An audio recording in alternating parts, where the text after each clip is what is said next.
इसके उपरांत कथा आती है श्री कबीरदास जी के पुत्र हुए कमाल।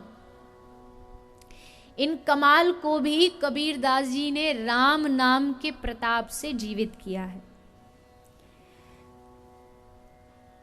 कबीरदास जी एक बार किसी संबंध में प्रयाग में कुंभ दर्शन के लिए गए हुए थे।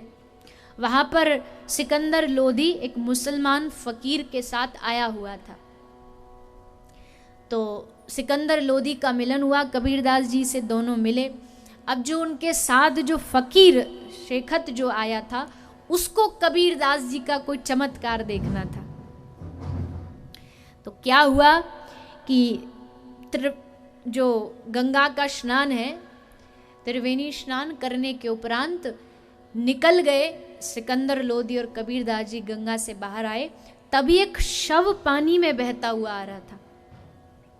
जैसे ही वो शव पानी में बहता कबीर जी के समक्ष आया तो कबीरदास जी ने आवाज लगाई, राम कहा और राम कह कर के कहा, ए बालक तू कहाँ बहा जा रहा है, आ उठ और राम का नाम ले। ये कहते ही वो बालक उठा और मरने के उपरांत कबीरदास जी के मुख से राम नाम सुन के वो उठा और राम राम राम कहने लगा। सिकंदर लोधी जैसे ये दृश्य देखता है तो मुख से निकला, वाह कमाल है कमाल है कमाल है। बस उस पुत्र का नाम कबीरदास जी ने कमाल रख दिया। घर ले आए और उसका पुत्र समान पालन करने लगे। और कहते हैं जितने परम भक्त कबीरदास जी हैं उससे भी बढ़कर बड़े भक्त उनके पुत्र कमाल हुए हैं।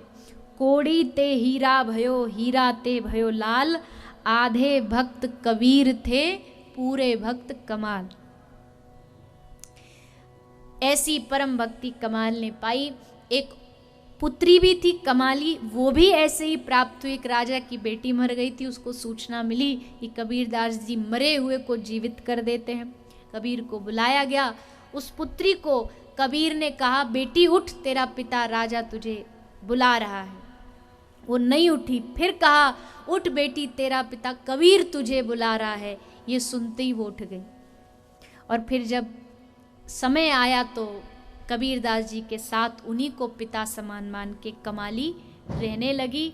इस प्रकार कबीरदास जी के दो पुत्र हैं, कमाल और कमाली।